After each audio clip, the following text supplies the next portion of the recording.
เอาสาวน้ำใส่เราไปปัวมาได้ของดีแบบใดแน่1 1 2 3นี่ ของดีบ่นั่นก็ได้แม่นตัวนี้นี่เพิ่นบอกบ่ให้ถอดเล็ดขาดให้ใส่ตลอดเวลาเลยบ่ให้ถอดกินข้าวก็ทอดบ่ทอดอาบน้ำบ่ถอดให้ใส่ตลอดแหวนได้จ้ะแหวนก็คือกันให้ใส่เพราะว่าเพิ่นมีองค์พญานาคบ่นาคราชบ่น่ะแม่นเวลาสิ่งบ่ดีมาเพิ่นสิจัดการเลยเพิ่นว่านะเพิ่นสิจัดการให้น่ะตะกุดตัวนี้นะกันปอบโดยเฉพาะตัวนี้แล้วมีพร้อมหวานพร้อมหัวหมักใหญ่น่ะไผมาข่อยโยนใช้บัดนี่ไผจะมาไก่ข่อยเด้อเขามีของดีได้นี่ในแขนพร้อมนี่ถือว่าครบบ่ครบจบไม่ยั้งไก่บ่ได้บัดนี้บ่ต้องคิดสิมาไก่ข่อยเด้อบัดนี้เด้อเพราะว่าข่อยมีของดีไผคันหน่อยว่าต่างๆในตัวข่อยฝนบานใส่ห้องโอกบัดนี้นี่ยัดบัดนี้ ผลหวานท่าบ่ผลบานท่าโลดข่อยมีข่อยจะเฮ็ดกับข่อยก็เฮ็ดจะคืนบานนี้ข่อยก็สู้เป็นคือกันได้ไม่ใช่แต่จะเฮ็ดข่อยเนาะอันนั้นหวานของแท้บ่ได้น้ำอาจารย์เด็ดบ่แม่นได้น้ำอาจารย์เพิ่นว่าคุดให้เพิ่นว่าคันกาว่าต่างๆนี่โตแล้วให้ฝนท่าโลดเพิ่นบอกเศร้าเพิ่นเอาอีสังกับบ่ไก่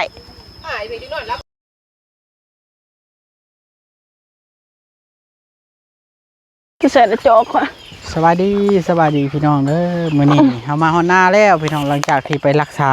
เนาะรักษามาก็ได้เบาลิก็สิเราสิฟังอยู่ดอกพี่น้องว่าเป็นจังได๋เนาะหลังจากที่ไปรักษามาแล้วนะครบแล้ววันคานที่นัดกันนะพี่น้องเนาะแต่ว่าตอนนี้เนาะสวัสดีชนะสวัสดีติสวัสดีไม่น้ำเจ้าก็มีเด้อมันเสียงดังคอกๆเลยก็คือหลังจากที่ไปตั้งค่ายปัวแล้วกับพี่น้องเนาะไม่ใช่กระติกนี่หรือกระติกอยู่หุ่นไม่มีกระติกนะน้ำแข็งห่อไว้บ่อนละ2-3,000 บาทว่าท่านซะโอ้ยพี่น้องเอ้ยลำบากอะไรช่วงนี้ลำบากแห้งลำบากเรื่อง1,000 บาท 2,000 บาทนี่บ่แล้วยังดีได้พี่น้องเอ้ยน้องมีผู้ใหญ่ช่วยค่าน้ำมันได้พี่น้องจุลี่กับแม่กงวลีเพิ่นช่วยค่าน้ำมันเบาลิไปปัวเมียเราความซื่อช้าพี่น้องเพิ่นอีกตัวคันบ่มีเงินเพิ่นเฮาตาเหลือกตาล้นแล้วสิไปยืมผู้ใดจังได๋ก็ขอบคุณหลายๆเด้อเอ้ยกับแม่เด้อจังได๋ก็ได้แต่ตึกป่าพอดีบ่เบิ่งดอกป่านะสงสารมันบ่เบิ่งก็ย่ากินบ่เอ็มร้อยน่ะกินแนวเฮาใช้น้ำแข็งไว้อยู่นี่คนบ่ได้มีเบียกมาหอนแล้วกินก่อนหมูเป็นไดล่ะเจ้าน่ะปวงเศร้าแล้วนักพากินได้เว้ยนอนเศร้าเลยนะเช้าแล้วได้ยังแน่ของดีนะตามเห็นเขานี่แล้วใช้ตะกุดตัวหนึ่งนะนี่พอดีซี่5เด้อ1อาจารย์เด้อสินำอาจารย์ได้นี่1อาจารย์2อาจารย์3อาจารย์ตัวนี้ของยา4พอดีซี่อาจารย์4ล่ะแก่ทิมน้ำต่างหากลูกผู้ชายบักใหญ่กว่าผมเห็นหญ้าผู้ชื่อแล่นทิ่มกับก้าวุดไปได้ดีแล้วว่าปวงดีเด้อู้ยหันปึงเปิดตู้ขึ้นกระฟอนแล้วกินเบียร์เซยได้นะ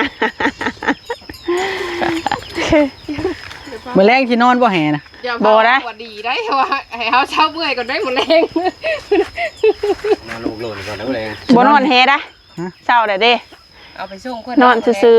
ๆนอนกลางมุ้งซื่อๆนะหรือแห่นะบ่แห่แล้วนอนกลางมุ้งกันยุ่งซื่อๆนะบ่ต้องใส่แฮใส่ยังดอกว่าอีสังมากข่อยก็ตีได้เบิดงวดนี่ข่อยก็เก่งพวกข่อยบาดนี่ผู้ใดมาไก่ข่อยตีนะบาดนี่นะก็เอาพลังให้แล้วบ่เพิ่นเอาพลังให้แล้วบ่ข่อยพร้อมที่สิต่อสู้วิไผเก่งนำข่อยนะอันทางด้านหมอเพิ่นเว้าในใดกับเจ้าน่ะเอาเราสิฟังเนาะหมอได้หมอทำอิฐเฮาไปเด้ว่าเฮาไป2หมอเลยมื้อนี่หมอที่เพิ่นใส่แว่นให้กับใส่สายคอให้นี่นะพี่น้องเพิ่นบอกว่าให้อยู่ในศีลในธรรมเด้อเพิ่นว่าบ่มีอีหยังสิสู้คุณศีลคุณธรรมหรอกพี่น้องเพิ่นเว้านะให้สานามีให้มีสมาธิแล้วก็ให้ตั้งจิตให้มันสงบเพิ่นว่าเนาะคั่วให้เพียงกันนะบ่ได้คั่วแล้วเวลาว่าถ้าเกิดอาการที่แบบว่าคั่วไก่ติอ้าวเวลาที่เฮาเกิดอาการที่แบบว่าสิเป็นนะรู้สึกว่าสิหายสิหองบ่หรือรู้สึกว่าเมื่อยให้ตั้ง สมาธิเพิ่นว่าให้อยู่ในคุณศีลคุณธรรมเพิ่นว่า ตั้งใจ ตั้งมุกตั้งใจแบบว่าเฮาต้องเป็นนายตัวเองบ่ให้มัวเป็นนายเฮาเพิ่นบอกเฮาจังซี่นะเพิ่นสอนกับแม่นของเพิ่นได้ให้ว่าเฮาต้องบ่ให้ไผมาสั่งเฮาได้นะให้เฮาคุมเฮาเองให้มันได้แล้วก็บ่มีหยังเฮ็ดให้เฮาได้เพิ่นว่านะให้นึกถึงคุณครูบาอาจารย์บุญคุณพ่อแม่เพิ่นว่าแล้วเฮาก็สิมันก็สิคอยจืดจางไปสิ่งที่มันบ่ดีมาไกลเฮาหั่นนะสานามก็ได้ว่าแม่นความเพิ่นเด้อเพิ่นว่าก็แม่นบ่มีหยังที่สิมาเฮ็ดให้เฮาได้นอกจากตัวเฮาเองกันเฮาเก่งบ่มีพี่สังเฮ็ดเฮาได้หั่นนะถ้าแบบว่าสู้เราหูซึกว่าสิเป็นแล้วแฮงไปนอนแบบเฮ็ดลอยไปมันแฮงเฮ็ดให้เฮาตื่นแบบว่าเฮาอ่อนแอนะเฮาต้องเข้มแข็งแม่นต้องเข้มแข็งสู้กับทุกปัญหาบ่ว่าสิเจอหยังก็ตามก็เลยสิสู้ได้บาดนี้ไผมานี่ข่อยตีเบิดบาดนี้พร้อมที่สิตีนะมาทั้งคนก็ตีทั้งบ่เห็นก็สิตีนะ มื้อใดที่ลงไปหาปัวอยู่อันปากเซน่ะ วันจันทร์นี่ได้ ไปทางใด เมื่อบานผู้ได้บานนี่ โอ้สิลงทางใต้ สิลงบานผู้ได้บานนี่สิลงมือเบิ่งพ่อพร้อมพ่อสาน้ำนี่หูซึกว่าซ้ำเอาป่าขึ้นมาจากน้ำเนี่ยนี่นะ แง่ๆบ่ แงบงาบอยู่จักสิเฮ็ดแนวใดลูกชายสาน้ำกับไข่ได้ซักยาบัดตัวเองนี่ก็ไปหาเลาะปัวอยู่ทั่วถีบบานนี่ก็เลยว่าโอ้เฮาต้องเก่งได้บานนี่คันเฮาสิอ่อนแออยู่หั่นมันคนทั้งหลังเพิ่นก็เพิ่งพาเฮาคือลูกนี่ก็ต้องเพิ่งเฮามันบ่เฮาเป็นแม่บัดเฮาพ่อแม่เพิ่นว่าเพิ่งเฮาอีกว่าเฮาเป็นลูกจังซี่นะก็ได้อยู่ตรงกลางว่านะฮะ เจ้าเด้ บัดคอยเพิ่งผัวบัดนี้ ผัวได้ใช่ป่ะนี่ ผัวก็เพิ่งตัวเองบัดนี้ได้อันบ่มีปู่สิเพิ่งกระโดดได้เด้ปู่แล้วก็ไปละเด้ก็เลยว่าต้องเก่งหาบาดนี้ต้องเก่งถ้าเฮาบ่เก่งเฮาอ่อนแออีสังก็อยากมาไกลอีสังก็อยากมาส่วนหั่นน่ะพี่น้องเฮาต้องเก่งเป็นนักมวยคันเก่งอีดีมันก็ยังได้ใช้หอนเดียนหอนทองพุ่น ได้เงิน แม่นได้หอนเงินอันนี้คันเฮาเก่งโซ่เก่งนี่ได้ก็สิได้หอนล่างบ้านพุ่นนี่ เหรียญทองนะ น่ะ เดี๋ยวผ่ายผู้แขนแล้วเจ้าเอ้ย ต่อไปสิบ่มีฝ่ายผูกแขนได้บัดนี้ จนคุ้งกี่แห่ได้ว่าผ่ายผู้แขนนะ แก่ออกสิทงผอมได้หลายโพดแล้วก็สิค่อยไปใส่กับหัวอีนายนี่โซ่แห้งบ่จะมีแต่ฝ่ายผูกแขน เดี๋ยวมันก็ตายล่ะ ก็เลยบาดมาแต่ คู่นึง อันนั้น ผัวเมียสิ มาแต่เป่าแต่ปวดแล้วก็ได้ว่าออกมาหน้าพี่น้องไอ้มาให้มาหน้าแต่ว่าอากาศมันก็ร้อนพี่น้องเอ้ยแดดแห้งอีดีบ่มีก่อนเมฆเลยแบบว่ายิ้มยับอยู่ออกไปก็ซักกระเดิดเข้ามานะมันร้อนแห้ง ถือว่าใครแน่แล้วเนาะในจุดนี้ก็คือเฮาก็คอยปัวไปอีกเท่าละสเต็ปเนาะ แม่นใครแน่แล้วนับแต่นี้เมื่อหนา ถ้ากับ FC ผู้เพิ่นเป็นห่วงเจ้าก็ขอบคุญขอบคุณเพิ่นนี่เด้อ สนามก็ต้องขอบุญขอบคุณ FC ได้หลายที่เพิ่นคอมเมนต์แล้วก็แนะนำทางไหนที่มันดีหั่นแหละเพิ่นก็แนะนำไปหันไปนี้ไปหันเพื่ออยากให้เฮาดีหั่นนะก็ต้องขอบุญขอบคุณได้หลายเด้อที่เป็นห่วงสนามก็แฮงอยากดีแหละพี่น้องเอ้ยผู้เป็นนี่แฮงอยากดีแหละแฮงบ่อยากเป็นหยังแหละแฮงบ่อยากเจ็บอยากโซ่อยากอยู่ดีมีแห้งถึงสิบ่มีเงินใส่ก็พออยู่ได้คันอยู่ดีมีแห้งหั่นพี่น้องเอ้ยก็ต้องขอบุญขอบคุณได้หลายที่ให้ความเป็นห่วงเป็นใยแล้วก็ขอบคุณจุลี่ก็แม่กงวลีที่สนับสนุนสื่อน้ำเมือกน้ำมันให้ไปปัวขอให้ทุกทานอยู่ดีไม่แห้งเด้อให้ความเจ็บอย่าได้ความไข้จะมีอย่าสุเป็นคือสาหนาม มันทุกข์บ่ต้องเป็นกะยา สาหนามเองยังบ่อยากเป็นแหละขอยยังอิสาคนที่อยู่ดีไม่แห้งนะโอ้ยขอยอิสาค่ะเด้ค่ะอยู่ดีไม่แห้ง เจ้าน่ะ บ่ตุยได้กินข้าวคำบักไงบักไงไง เอาคือโชว์ฉัน จัก แม่นเบาหวานบ่จัก เบาหวานบ่ดอกไปกวดแห้งว่าขาดน้ำตาลพร้อมจับ ดูว่าตับเจียวหัวกระเทียมบ่ได้น้ำตาลโพดลงดูสิ ไปกวดเพราะว่าเจ้านี่ขาดน้ำตาลนะให้กินแน่หวานๆเถอะวะยังสิว่าเป็นโรคเบาหวานบ่เป็นโรคขาดน้ำตาลให้บาดนี่นะกินน้ำโคกเพื่อเพิ่มน้ำตาลให้มันแข็งแรง มันลดกระเบิดเดี๋ยวนี้หั่นน่ะย่านในยูมือ สาหนามเองก็ทุกข์ใจอยู่ได้เดียวนี้ก็ได้ เรื่องไหนล่ะ ถูกแล้วผู้พ่อทั้งบ้านกะข้างฮืออยู่บุมือนหูมือนตาล่ะจักสิเมื่อปัวจักสิเมื่อแนวได้เด้ว่าเมื่ออาทิตย์หน้านี่ก็ได้ยังบ่ฮู้สาเหตุอยู่ได้ว่านะ เดี๋ยวนี้มอละสุ่มบ่ ซุ้มกับซุ้มแท้ๆและซุ้มแบบจนลุกทวนไฟก็ได้ แปลว่าต้องมีน้ำหลายๆหุ่นโฮดจังสิหมด น้ำไปแล้วจัก400ด้านบ่ แม่นน้ำมันนี่แม่นน้ำแจ้น้ำลายเด้อ กันแจ้ลายเท่าไรกันยังสิไข่แน่อยู่อย่างหน่อยกันยังมีแน่แจ้อันนี้แน่แจ้ไปทั้งไหนเจอแต่เกลือนี่บ่อยากแจ้แล้วมันเค็มนี่เติมน้ำหวานก่อนเปล่านัวหัวมวนแหละพี่น้องเอ้ยมันถูกมาลายด่ะมีแต่ไหกับไหน้ำตาสิเบิดล่ะได้หัวพร้อม น้ำตาบ่เคยหยุดไหลบ่ แม่นหัวอยู่ดอกอันภายนอกหัวแต่ว่าภายในน่ะเจ็บสัมยามันเฮ็ดหัวไปนุ่มบ่านัวหัวมวน แล้ว จังสิว่า อันนั้นเด้แผนการมื้อนี้สิเฮ็ดหยังต่อมื้อนี้ แผนการว่าสิไปโลกาให้ป้าให้แล้วลำหน้า คันสิบเมื่อละหัวเห่อๆอยู่ก็ได้ ว่าแล้ว ตั้งหัวตั้งไห้อีกคนแรกนี่มันจักเนื้อว่าเลยเฮา เมื่อยให้เมื่อยหัวแล้วมาทัก บ่เป็นเนาะ ยาได้บาดนี่ ดีแล้วเนาะ ท่านสิว่าดีบ่ แม่นดีแล้วบาดนี่ เพราะว่าตามที่ ข้างมาอันเตือมาเล่นแดงมาเนี่ย ตามที่หมอเพิ่นเว้าน่ะตอนนี้น่ะยังบ่ได้เบิดผีน่ะยังบ่ได้เบิดในกระโดดเลยนะรูปออกนะมื้อเช้านี่น่ะเก็บผู้ไป10ปลายใบแล้วบ่เบิดเพิ่นว่าน่ะต้องเอาระดับ3-40ใบจังเบิด เพิ่นเอาผู้มาลูบออกว่ะลูบแบบมาหอนเครื่องแอร์แล้วลึงบ่ไปผู้น่ะตื่นตาอยู่คือแม่แน่จูบใบเนี่ยลึงบ่ไปหวยแล้วตกใจแล้วหยานได้แล้วว่ะ อ้าวหมูคือไม่ได้ดึกไม่ได้อันไปหาทางท้องดีก็อยู่แต่ในนี่ ในช่วงนี่แห ใน ละ ช่วง ดึงไว้ แล้วลึงใบแล้วว่าโอ้ยตายแล้วเราคันผูขาดนี่ต่ำคอยแท้ๆแล้วว่ะเอาผู้มาเปลี่ยนแล้วว่ะผู้มันขาดขวากเลยเอามาดึงเอามาเต่งเปลี่ยนดึง เป็นญาติเนาะหมออะไร แล้วว่าคันมันผู้ขาดสอนมันสิต่ำแล้วได้แล้วก็ยานคือกันแล้วก็โบแมนสิได้เรียนวิชาอาคม ของเราก็อยู่ในศีลในธรรมซื่อๆแล้วว่าผู้ที่เรามาบ่ายห้าในหอนซ้ำไฟผลบูอยู่แล้วว่าเอาหอนเบิดแล้วโอ้ยแล้วขยานได้แล้วขยานมันผู้ขาดที่มาต่ำคอยนิตี้แล้วว่ะ อืม นะเพิ่นกัน แผนการนี่สิหยุดอยู่แค่นี้บ่การปัวหรือว่าจะได้ พังมาก่อนเลย โจมันซาน้ำว่าสิหยุดกับบ่ทันหยุดดอกมันหักสิหยุดเองมันวนลงไปมันหยุดได้ขี่บุหัวไปบ่ได้ได้มันตันล่ะหักบ่อยากหยุด แบบ แล้ว หญ้าได้หญ้าแล้วสิเฮ็ดหยังต่อนี่ หญ้าหันเตรียมบักไปไผบาทนี่ กับปอกเอากาบกล้วย บักไปไผบาทก็ปกกล้วยได้งวดนี่นะก็กล้วยต้องลายต้นแล้วอ่ะนะถ้าผู้ใดอยากแกงสะปูสะปานนี่เอาได้นะปีอันหยวกกล้วยนะเพราะว่าต้องการก็กล้วยเดียวนี่นะ จะแต่งคายขึ้นอีกบ่ สิแตงแล้วก็สูตรแล้วบัดนี้ว่าหมอตัวสิปัวไม่นี่บ่แม่นหมอเนี่ยอื่นน่ะหมอแบบว่า ทำวาน หมอถ้ำแบบว่าปัวสมมุติว่า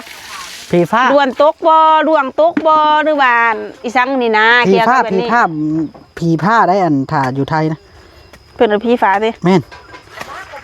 แบบว่า เวลาฮอดยามลงหมอแล้วเพิ่นสิฟ้อนน่ะเด้ แม่นเพิ่นสิอันนั้นแหละพี่น้องเพิ่นสิ ลำมันนี่ เพิ่นสีสั้นแล้วก็เอิ้นเขาจังซี่นะแต่ว่าก็ย้ำเสื้อความเสื้อส่วนบุคคลแบบว่าสิให้เสื้อ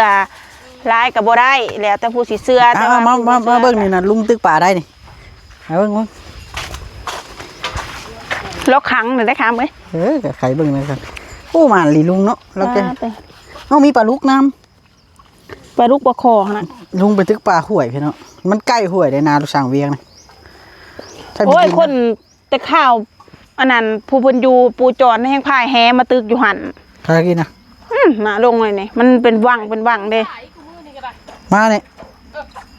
มา ตัว เดี ให ย ญ่ ว แล้วมาหน้าเราไม่ บักเด้งจะไปน้ำบักเด้งกับโหล่นจะไปน้ำเนาะ เขาเด้งก็มอน มาได้ไหมลุงเฮงแกเชื่อนะอืม อ้าวคนละตกใจว่าสิปัดออกมันยังจับโคค่ะ ถือว่ามาแล้วล่ะวันจันทร์เนาะวันจันทร์สิมานี้ที่หน้านี้ เจ้าน่ะสิลงอันนั้นบัดนี้ สิลงเมื่อยามพอเลยเมื่อเยี่ยมพอเลยนะ ลงมือปัวเลย แล้วก็สิมือปัวเลยมีหลายเบียก คือว่าเสาแต่พ่อมบ่สิขอใส่ติดรถมือน้ำเพิ่นเว้าน่ะ ต้องแต่กันจากเมื่อนำ เพิ่นเว้าว่า เมื่อบ้านปัวเพิ่น มือชุมเจ้ามามือใดก็มาซ้ำมือแล้วมันบ่มีเงินค่ารถเพิ่นว่ารถบ่ได้เสีย ได้อยู่ โอ้แล้วแต่เพิ่นดอก มือน้ำเพิ่นว่า อยากเมื่อกับเมื่อของเฮาบ่ได้เจียแล้วเด้เราก็นั่งรถทวดเฮาก็นั่งรถเราก็นั่งรถไม่เฮาสิไปเจียเพราะว่าเฮาสินักอยากเมื่อกับเมื่อกันบ่อยากเมื่อเพราะว่าทางมันก็เป็นทางผ่านอยู่ ให้ แล้ว หมดแล้ว เด้ วันขี่รถหลายคนเนาะ เอ้าเพิ่นว่าเพิ่นสิขอติดรถเบาหรือเมื่อน้ำเขาว่ะ เพิ่นถึงเมื่อริมบ้านผัวเพื่อนบ่ ลิ้นบ้านปู่บ้านย่าเพิ่นว่านะ อืม เมื่อละเบาลิมามื้อใดก็สิมาพร้อมเบาลิ เออได้แล้วเนาะบ่เนาะ ได้ห้ามบ่ได้นักเลยนะดอกห้ามบ่ได้เบียกได้เจียเพราะว่าสิยานนักขี่รถเมื่อหอนบ้านแล้วก็เอาชงอยู่บ้านล้างหอกระกายมาเลยของทางผ่านบ้านเฮาอยู่แดเด้มันหอนบ้านเราแล้วจังเมื่อบ้านเฮาพุ่นบ้านเราก็อยู่บ่ไกลนะแห่งไกลกว่าเฮาแหละแถว ภาคอันครัวไปดิ แม่ น้อยค่อยครัวไปบ่ได้ไกลมา เชื่อเขาได้จ้ะเฮ้ย ก็แข้งสารวัตรแม่นบ่ บ่แม่น เมืองสระ ภาคเมืองคงเฉพาะบ่ทันฮอด บ่ฮอดมันเถิกมาพี่บ้านเต่าทาน เมือง เต่า คอนเพ่งติ ก็สิประมาณนั้นล่ะ บ้านละใกล้ๆนะ ไปบ่ได้เราว่า มีแต่ว่าเจ้าน่ะอย่าให้อย่าห้องเด้อบัดนี้เด้อ ต้องคิดตั้งใจ บ่ให้ ตั้งสติ แล้ว ได้ตามเพิ่นบอกได้ บ่ให้มีอีสังมาข่อยตีเบิดยังว่าบาดนี่บ่ให้ บ่แม่นสินั่นได้เบิดเงินเบิดคำเติมน้ำเมืองน้ำมันไปแล้วมันบ่ได้ไม่เฮ็ดแล้วได้ข่อยก็ได้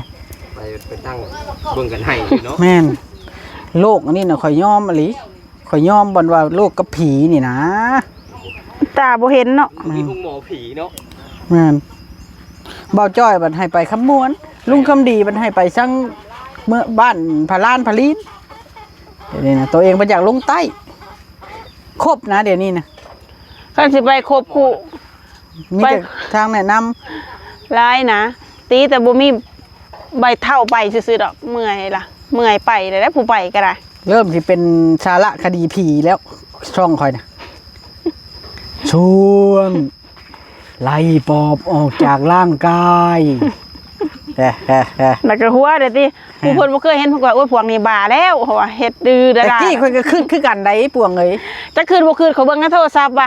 ออกแล้วบ่มึงมาแต่ไสแล้วก็ขอบ้าแห้งแน่พวกนี้เขาว่า แล้วเด้ มันแล้วตามตัวเองได้เป็นได้ บัดเจอตัวเองห้องอยู่อ่างอาย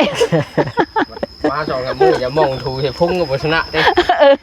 เจ็บบ่ยาเด้อเจอหมอยิก เจอ อย่าปูประทานให้คักแล้ว แห้งๆว่าได้นะ อันเงาเราจำในใส่ละซ้ำในหั่นเงาเราจำในใส่ละจะซ้ำในหั่น บ่ได้ไปใกล้บ่ไปใกล้แล้วคันแบบนั้น เนาะ แล้วเชื่อแล้ว นี่แล้วพอดีค่าแค่นี้ล่ะบัดปลายบัดแหลมบัดช่วยบัดนี้ แล้วเชื่อแล้วกระเทินแล้วยู่เลยได้จ้ะ บ่เป็นจะคู่ล้ำค่าบ่ซั่นถูกไป จ้ะ แล้วอยู่จัวกลับไปเลยแล้วเราบ่ต้องปัวบัด ซ้ำในใส่แล้วแบบตื่นมาได้มือนึงสองมือแล้วเห็นซ้ำเบิดโลดของกันละจ้ะจ้ำทั่วกระตูก็ได้เหรอวะ พี่น้องเอ๋ยเนาะมีแต่ว่าอันเฮาตั้งสติเอาคอยเบิ่งคอยแย่งปัวไปมีแต่ว่าขอบบุญเดี๋ยวเพิ่น FC บ่สิผู้สุคนผู้เพิ่นเป็นห่วง แม่นผู้เพิ่นเป็นห่วง เอ้ยกับแม่ แบบว่าเพิ่นยังไงเฮาดีเฮาเศร้าเนาะเพิ่นก็บอกว่าให้ไปหมองหันหมองนี้เด้อหมอง ให้ นี้ ความไทยพร้อมได้ แน ความบ่ไทยนะ บ่ความหรอก เป็นไง มันบ่มีเงิน เอาแบบว่านั้นได้พี่น้องเฮาก็อยากอันนั้นอยู่อยากพังความอยู่ว่า FC บอกให้ความไทยเด้อหาหมอป่าทาง FC ว่า ปัดเตออาจารย์ดังปานนั้นสิไปหาเพิ่นได้จะได้เฮาบ่มีหน้าไปหาเพิ่นดอก อันน้ำรุ่นบอกไปเว้นมันเป็นพี่ที่ถึงจะไปหาเราได้ บ่หาเด้มันตายก็ตายอยู่บ้านเฮานี่แหล้วไปตายแล้วอยู่บ้านเพิ่นคันสิเป็นหยังก็ได้ ตายกับเพิ่นติ ตายก็ปีภาษาหวังว่าเพิ่นสิว่าเต็มแล้วเด้อ บ่จะตายเด้อติ จะตายเด้อมัน บ่ ห้าม ตา บ่ ย ได้ บ่ตายมีแต่ว่าคันตายมันต้องผีตายนะ คนบ่ตายบ่ บ่ตายเด้อ ผีนี่มันตายแล้วผีครับมันเป็นผี เป็นผีก็ เดี๋ยวนี้นะ คือผีเนาะ ผีปอบนะค่อนข้างจะอันนั้นเนาะเดี๋ยวนี้นะมีจริงนะเพิ่นว่านะเชื่อบ่จะเชื่อบ่ปวง อย่าบ่เชื่อได้มันเกิดขึ้นกับตัวเองก็ในนอนแหคันเชื่อบ่เชื่อหรอกก็แสดงว่าภาษาข่อยมันแห้งปานนั้นบ่จนเฮ็ดให้ข่อยข้างสั่นกราบขึ้นบาดเดียวทั้งๆที่นางกินข้าวอยู่แสดงภาษาได้มันก็สั่วโพดไผเป็นภาษาแบบนี้นะ อืม มันสิขึ้นบาดเดียวบาดหมอไปเป่าว่าห้องโอกแล้วเพราะว่าเศร้าภาษาทอีสังเด้ข่อยก็ยังบ่เคยเห็นอยู่ได้แบบนี้ก็แม่นอยู่เป็นภาษาทก็เป็นอยู่เป็นบ่เป็นโรคประสาทนี่เฮาต้องมี